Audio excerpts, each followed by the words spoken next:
¿Sabes qué se siente descubrir que la mujer que amas, con la que construiste una familia, te ha estado mintiendo durante meses? Yo creía que conocía el dolor, pero nada me preparó para lo que estaba por descubrir una noche cualquiera de abril. Mi nombre es Carlos, tengo 42 años, soy electricista aquí en Ciudad de México, y hoy voy a contarte la historia más dolorosa de mi vida, pero también la que me enseñó a valorarme como el hombre que realmente soy. Durante 15 años pensé que tenía el matrimonio perfecto, 2 hijos hermosos, una casa que construimos juntos ladrillo por ladrillo, y una esposa que creía que me amaba tanto como yo a ella. Pero una simple llamada telefónica a las 11 de la noche cambió todo para siempre. Si quieres escuchar historias reales como la mía, historias que te van a hacer reflexionar sobre el amor, la confianza y la traición, suscríbete al canal y activa la campanita. Aquí en Testimonios de Engaño siempre vas a encontrar relatos que te llegarán al corazón,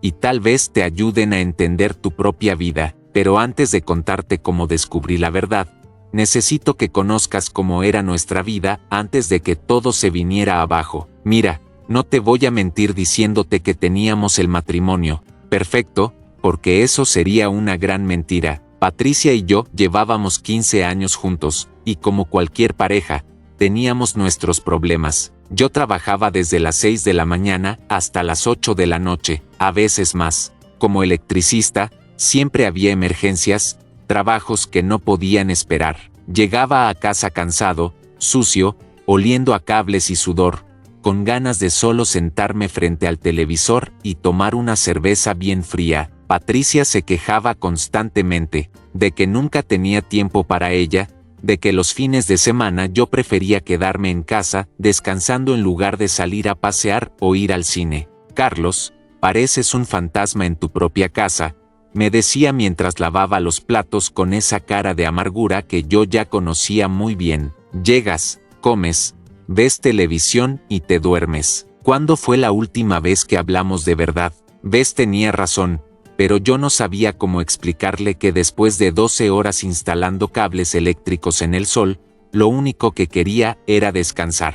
Mis manos estaban agrietadas, mi espalda me dolía, y cuando llegaba a casa, lo último que quería era discutir. Ella trabajaba medio tiempo en una boutique del centro, Moda Selena, y siempre me reclamaba que no ganaba lo suficiente para darnos una vida mejor. Mira a mis amigas, Carlos. Mariana va a Cancún cada año con su esposo, a Lupita le compraron carro nuevo, y Sandra tiene una casa 2 veces más grande que la nuestra. Esas palabras me clavaban como cuchillos porque yo me mataba trabajando 70 horas a la semana para mantener a mi familia. Cada peso que ganaba se iba en la comida, la escuela de los niños, la luz, el agua, el gas. No quedaba nada para lujos. Los niños, Diego de 12 años y Sofía de 8, a veces se quedaban callados en la mesa cuando Patricia y yo empezábamos a discutir por dinero o porque yo llegaba tarde otra vez. Yo los veía con sus caritas tristes y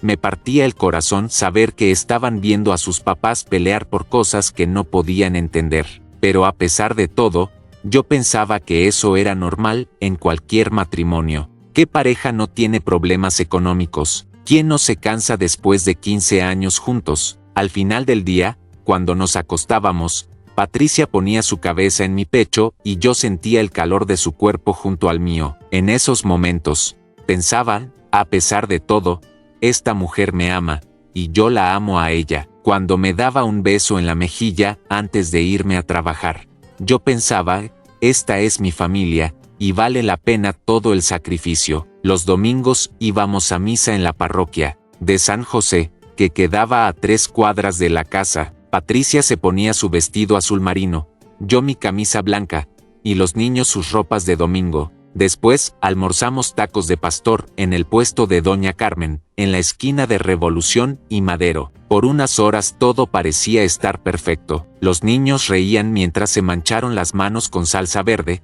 Patricia sonreía viendo como Diego le enseñaba a Sofía a doblar bien la tortilla, y yo me decía, esto es lo que importa, mi familia unida. Nunca, pero nunca, imaginé que detrás de esas quejas sobre dinero y tiempo, Detrás de esos reclamos constantes, Patricia estaba buscando algo más, algo que aparentemente yo no le estaba dando, y mucho menos imaginé que lo encontraría en los brazos de otro hombre. Pero todo cambió esa noche de abril, cuando sonó el teléfono. Todo comenzó de forma muy sutil. Primero fueron pequeños cambios que yo, como idiota, no quise ver. Patricia empezó a arreglarse más para ir a trabajar. Antes se ponía cualquier blusa y pantalón, pero de repente comenzó a usar vestidos, a maquillarse más, a comprarse ropa nueva. Es que quiero verme bien para los clientes, me decía cuando le preguntaba. Luego vino lo del celular. Patricia siempre había sido descuidada con su teléfono, lo dejaba en cualquier lado, me pedía que le contestara si sonaba, pero de un día para otro, ese celular se volvió su sombra. Lo llevaba hasta el baño, lo ponía boca abajo cuando estábamos comiendo, y si sonaba, corría a contestar en otra habitación. ¿Quién era?, le preguntaba. Mi jefe, o una amiga del trabajo. Siempre tenía una respuesta rápida. Después, empezaron las salidas con las amigas. Patricia nunca había sido de salir mucho, pero de repente cada viernes tenía planes. Voy a tomar un café con las chicas, vamos a ir al cine, tenemos una despedida de soltera. Llegaba tarde, a veces hasta las 11 de la noche, y cuando llegaba, olía diferente, como a perfume de hombre, pero lo que más me dolía era que se había vuelto fría conmigo. Ya no había besos de buenos días, ya no me buscaba en la cama, ya no me preguntaba cómo había estado mi día. Era como si fuera una extraña viviendo en mi propia casa. Un día, mi compadre Raúl me dijo algo que me heló la sangre. Oye Carlos, ayer vi a Patricia en el centro comercial con un tipo. Se veían muy cercanos. Yo me enojé con él. Le dije que estaba viendo cosas que no eran, que Patricia jamás me haría eso. Pero esa noche no pude dormir. Empecé a recordar todos esos cambios, todas esas mentiras pequeñas que se habían vuelto normales. Y entonces llegó esa llamada que cambió todo. Era martes, 15 de abril, exactamente a las 11:17 de la noche. Yo estaba viendo las noticias y Patricia estaba supuestamente bañándose. Sonó su celular, que había dejado en la mesa de la sala. Sin pensarlo, lo tomé para llevárselo al baño, pero la pantalla se iluminó y vi el mensaje que acababa de llegar. Mi amor, no puedo esperar a verte mañana. Ayer fue increíble. Te amo más de lo que jamás he amado a alguien. Roberto, se me cayó el mundo encima. Mis manos temblaron. Mi corazón se aceleró tanto que pensé que me iba a dar un infarto. Leí el mensaje 3 veces, esperando que fuera una pesadilla, que fuera para otra persona. Pero no, era para mi esposa, para la madre de mis hijos, para la mujer que cada domingo tomaba la comunión a mi lado en la iglesia. Y Roberto era mi vecino, el tipo que vivía a 2 casas de la nuestra, el que me saludaba cada mañana cuando salía a trabajar, el que había cenado en mi mesa más de una vez. Cuando Patricia salió del baño, yo estaba sentado en la cama con su celular en las manos. Nos miramos a los ojos, y en ese momento, sin decir una palabra, los dos supimos que todo había terminado. Si esta historia te está llegando al corazón, regálame un like. Sé que es doloroso escuchar esto, pero necesito que sepas que no estás solo si has pasado por algo similar. Ese momento en que vi el mensaje en el celular de Patricia,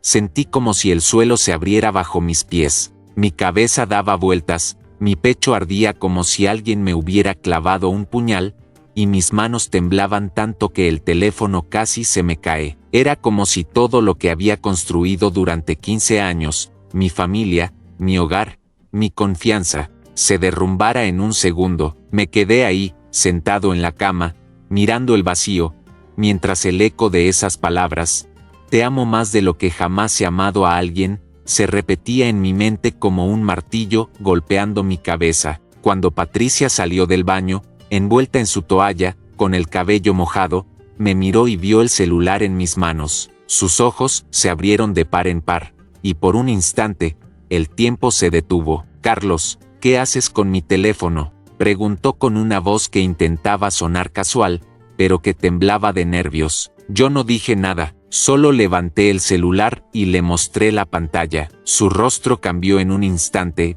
la sangre se le fue de la cara, sus labios se apretaron, y bajó la mirada. En ese silencio, supe que no había nada que pudiera decir para cambiar la verdad. ¿Desde cuándo, Patricia?, le pregunté con la voz quebrada, apenas conteniendo las lágrimas que quemaban mis ojos. Ella intentó hablar, pero solo balbuceó, algo que no entendí. Dime la verdad, grité, y mi voz resonó en la casa. Los niños estaban durmiendo, pero en ese momento no me importó. Necesitaba respuestas. Necesitaba entender por qué la mujer que amaba, la madre de mis hijos, había decidido apuñalarme por la espalda. Patricia se sentó en la cama, cubriéndose el rostro con las manos, y empezó a llorar.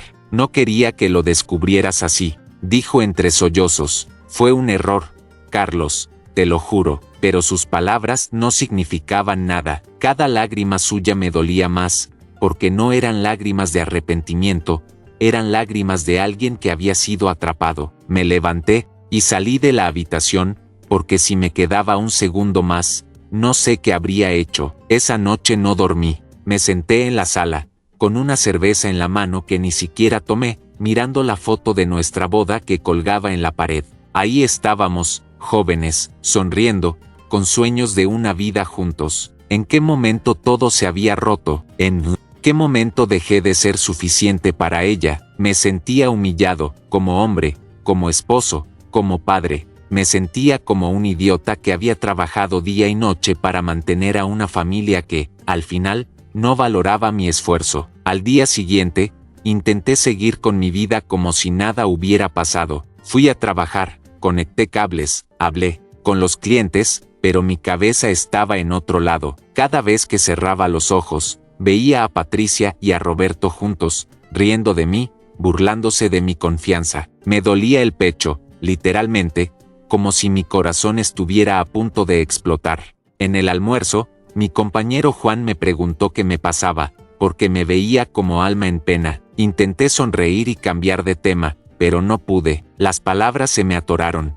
y por primera vez en años, sentí lágrimas corriendo por mi cara. Juan, que me conoce desde hace 20 años, solo puso su mano en mi hombro y dijo, lo que sea que estés pasando, compadre, no estás solo. Pero me sentía solo. Cuando llegué a casa, Patricia no estaba. Había dejado una nota diciendo que se había ido a casa de su hermana para pensar. Los niños estaban con mi suegra, y la casa estaba en un silencio que me aplastaba. Me senté en el sillón y empecé a revisar todo en mi cabeza. ¿Qué hice mal? ¿Por qué no fui suficiente? ¿Cómo no sexta las señales? Me sentía como un fracaso. Como hombre, siempre me enseñaron que debía ser fuerte, proveer, proteger. Pero en ese momento, no podía proteger ni mi propio corazón. Mis amigos intentaron ayudarme. Raúl, mi compadre, me invitó a tomar unas cervezas, pero no pude ni terminar la primera. Ese tipo no vale la pena,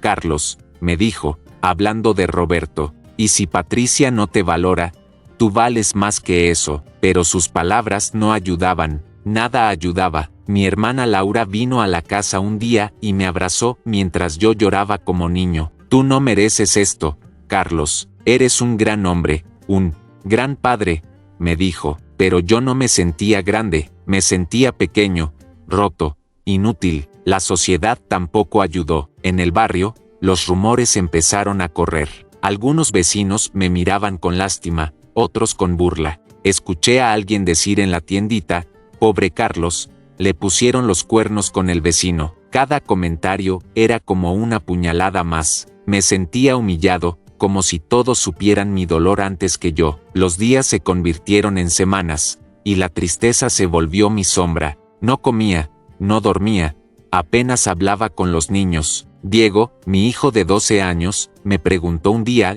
papá, ¿por qué ya no ríes como antes? Esa pregunta me destrozó. Me di cuenta de que no solo me estaba perdiendo a mí mismo, sino que estaba fallando como padre, pero no sabía cómo salir de ese pozo. Cada noche, me acostaba y miraba el lado vacío de la cama donde Patricia solía dormir. Y aunque la odiaba por lo que había hecho, también la extrañaba. Ese era el peor dolor, saber que aún la amaba, A pesar de todo, empecé a beber más de lo normal. Los viernes, en lugar de quedarme con los niños, me iba a un bar cerca de la casa y pedía tequila tras tequila, intentando ahogar el dolor. Pero el alcohol solo lo empeoraba. Una noche, llegué a casa tambaleándose y me miré en el espejo. No reconocí al hombre que me miraba.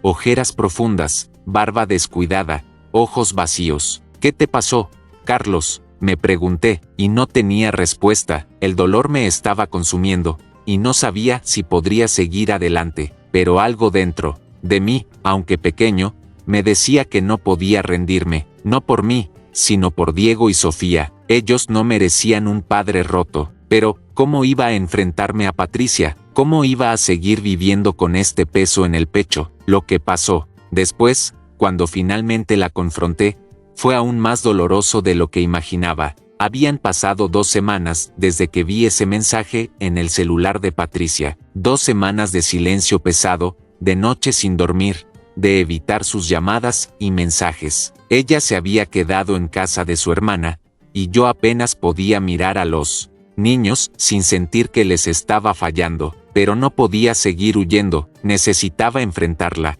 Necesitaba escuchar de su boca por qué me había hecho esto. Así que un sábado por la mañana, cuando Diego y Sofía estaban con mi suegra, le pedí a Patricia que viniera a la casa. Tenemos que hablar, le dije por teléfono, con la voz fría, aunque por dentro sentía un nudo en el estómago. Cuando llegó, el aire en la sala se sentía denso, como si el peso de nuestra historia estuviera aplastándonos. Patricia se sentó en el sillón, con las manos apretadas sobre su regazo, sin mirarme a los ojos. Estaba más delgada, con ojeras marcadas, pero seguía siendo ella, la mujer que yo había amado por 15 años. Me dolía verla, pero más me dolía el vacío que sus acciones habían dejado en mí. ¿Por qué, Patricia?, pregunté, sentado frente a ella, con los codos en las rodillas y la cabeza baja. ¿Por qué con Roberto? ¿Por qué en nuestra propia casa, en nuestro barrio, con el hombre que saludaba cada mañana como si nada? Mi voz temblaba,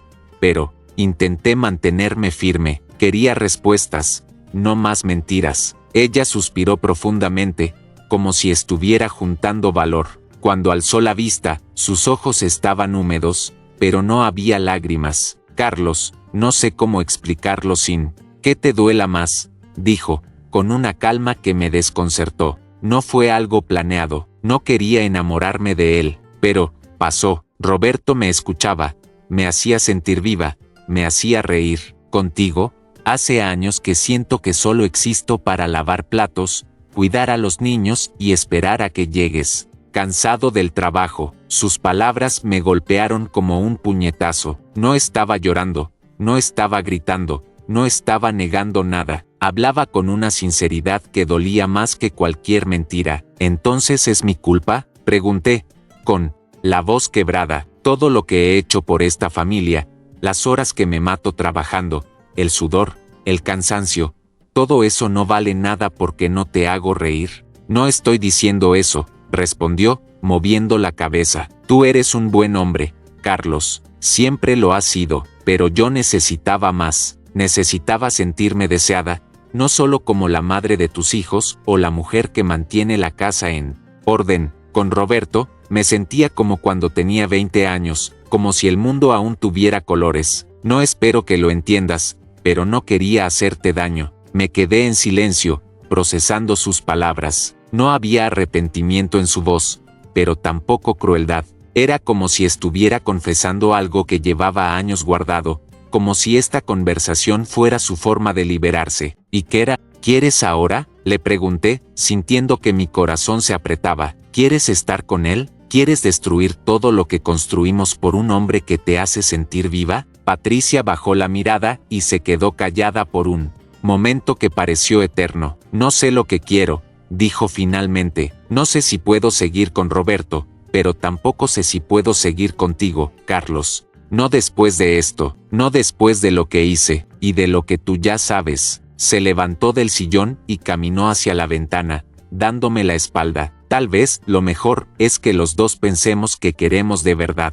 Por los niños, por nosotros. Me quedé sentado, con la cabeza entre las manos, sintiendo que mi mundo se deshacía. No me pidió perdón, no me culpó, no me humilló, pero sus palabras, tan crudas, tan honestas, me dejaron más perdido que nunca. Era como si me estuviera diciendo que nuestro matrimonio había muerto mucho antes de que Roberto apareciera, y yo, ciego, no lo había visto. Me sentía vacío, como si todo lo que creía saber sobre ella, sobre nosotros, fuera una mentira. Cuando Patricia se fue, me quedé solo en la casa, mirando la foto de nuestra boda en la pared. La tomé y la guardé en un cajón. No podía seguir mirándola. En ese momento, supe que algo en mí había cambiado. No sabía si podría perdonarla, si podría seguir adelante con ella o sin ella, pero una cosa era segura: el Carlos que confiaba ciegamente, que vivía para su familia sin cuestionar, ya no existía. Después de esa conversación con Patricia, caí en un agujero del que no sabía cómo salir. Sus palabras resonaban en mi cabeza día y noche.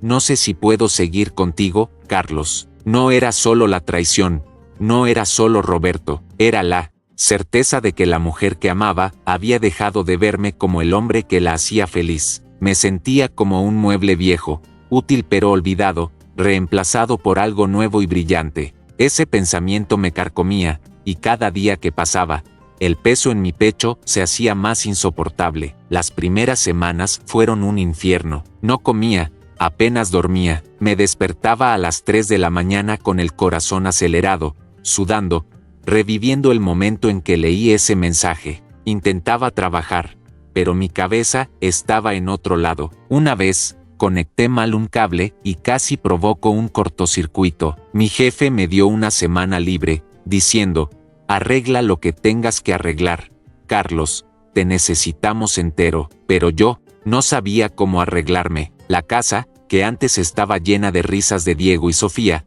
ahora era un mausoleo de recuerdos. Evitaba pasar por el cuarto donde Patricia y yo dormíamos, porque cada rincón me recordaba lo que había perdido. Los niños se quedaron con mi suegra por un tiempo, y aunque los visitaba, no podía mirarlos a los ojos sin sentirme un fracasado. Sofía me abrazaba y preguntaba: ¿cuándo va a volver mamá? Diego, más callado, solo me miraba como si supiera que algo estaba roto. Esos momentos me destrozaban. Me aislé de todos. No contestaba los mensajes de Raúl, mi compadre, ni las llamadas de mi hermana Laura. Apagaba el celular y me sentaba en la sala, mirando la pared, con una botella de tequila que se convirtió en mi única compañía. El alcohol no ayudaba, solo hacía que el dolor se volviera más agudo, más cruel. Una noche, borracho, le escribí a Patricia: ¿cómo pudiste hacerme esto? ¿Qué hice mal? No respondió,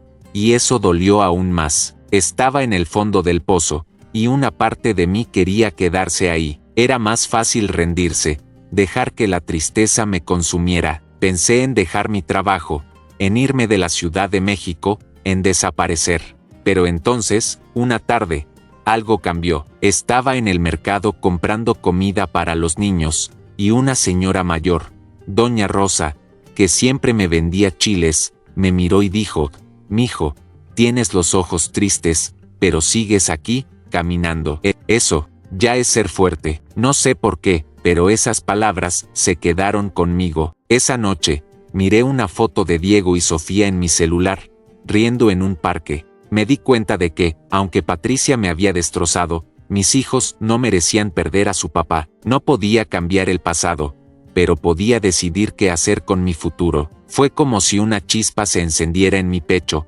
débil, pero real. Empecé, pequeño, llamé a Raúl y acepté salir con él a tomar un café. Me escuchó sin juzgar, y por primera vez en meses, me reí con una de sus bromas tontas. Me convenció para ir al gimnasio con él, diciendo: vamos, compadre, a sacar el coraje con las pesas. Al principio, apenas podía levantar la barra, pero cada día que iba, sentía que recuperaba un pedazo de mí. Mi cuerpo empezó a cambiar, y con él, mi confianza. También hablé con un amigo que me recomendó un terapeuta. Al principio, me resistí. Yo, un electricista, hablando de mis sentimientos con un desconocido, pero las sesiones me ayudaron a entender que el dolor no era mi culpa, que Patricia había tomado sus decisiones, y yo no era menos hombre por haber confiado en ella. Aprendí a nombrar lo que sentía: rabia, tristeza, miedo, y poco a poco, esas emociones dejaron de controlarme. Un día, en el gimnasio, conocí a Ana, una entrenadora que siempre sonreía. No era nada serio, solo charlas, pero sus palabras, su forma de verme, me recordaron que aún podía conectar con alguien. No estaba listo para una relación, pero saber que había vida más allá de Patricia fue como abrir una ventana en una habitación oscura. No voy a mentirle, aún había días malos. A veces, miraba el anillo de boda que guardaba en un cajón y sentía un nudo en la garganta, pero ya no me dejaba caer. Cada paso, ir al gimnasio, jugar fútbol con Diego, llevar a Sofía por un helado, era una forma de reconstruirme. No estaba curado, pero estaba luchando. Y por primera vez en mucho tiempo, sentí que esa lucha valía la pena. Han pasado 6 meses desde que confronté a Patricia, 6 meses desde que mi mundo se rompió en pedazos. Durante ese tiempo, viví un infierno, pero también encontré una fuerza que no sabía que tenía. Después de tocar fondo, de noches sin dormir y días llenos de rabia, llegó el momento de tomar una decisión. No podía seguir viviendo en el limbo, atrapado entre el amor que aún sentía por Patricia y el dolor que su traición me causó. Mis hijos, Diego y Sofía, merecían un padre que estuviera entero, y yo merecía una vida que no estuviera definida por la traición. Un día, Patricia me llamó y pidió vernos. Nos encontramos en un café en el centro, un lugar neutral donde ninguno de los dos se sentía en casa. Estaba nerviosa, jugando con la cucharita de su café, evitando mi mirada. Carlos, he estado pensando mucho, dijo finalmente. Sé que te hice daño, y no espero que me perdones, pero por los niños, creo que deberíamos intentar arreglar las cosas. Su voz era suave, casi suplicante, pero no había amor en sus ojos, solo resignación. En ese momento, lo supe, no podía volver con ella, no porque la odiara, sino porque el hombre que la amaba ciegamente ya no existía. Patricia, te amé con todo mi corazón, le dije, manteniendo la voz firme aunque por dentro me temblaba. Pero lo que hiciste no solo rompió mi confianza, rompió algo en mí que no puedo reparar contigo. Por Diego y Sofía, siempre serás su madre, pero tú y yo, eso se acabó. Ella asintió, con lágrimas en los ojos, pero no dijo nada más. Firmamos los papeles del divorcio un mes después. Fue doloroso, pero también liberador, como quitarme un peso que me había estado aplastando. Decidí seguir adelante, no por venganza, no por orgullo, sino por mí. Me mudé a un departamento pequeño cerca de mi trabajo, y aunque al principio se sentía extraño, empecé a hacer lo mío. Los niños pasan los fines de semana conmigo, y cada momento con ellos es un recordatorio de por qué vale la pena luchar. Los llevo al parque, jugamos fútbol con Diego, pintamos con Sofía, y sus risas me llenan de una paz que no sentía en años. Hoy, mi vida es diferente. No voy a decir que estoy completamente curado. Hay días en que el recuerdo de Patricia y Roberto me golpea como una ola inesperada, pero ya no me ahogo en ese dolor.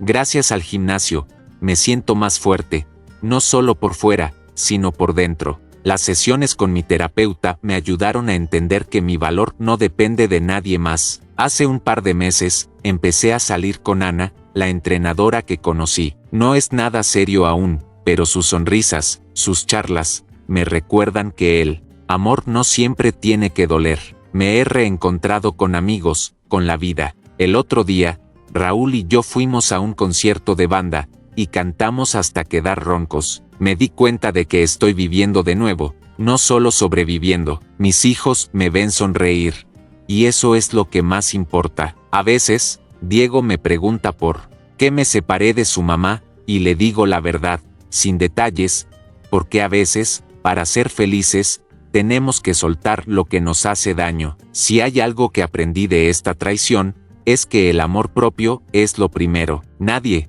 ni tu esposa, ni tu familia, puede definir quién eres. La confianza se rompe, pero se puede reconstruir, primero en ti mismo. Y los límites, esos son sagrados. Nunca dejes que alguien te haga sentir menos de lo que vales. Si esta historia te tocó el corazón, regálame un like y suscríbete al canal. En Testimonios de Engaño, siempre encontrarás relatos que te harán sentir, reflexionar y, tal vez, encontrar tu propia fuerza, porque todos merecemos una vida donde el amor no sea sinónimo de dolor.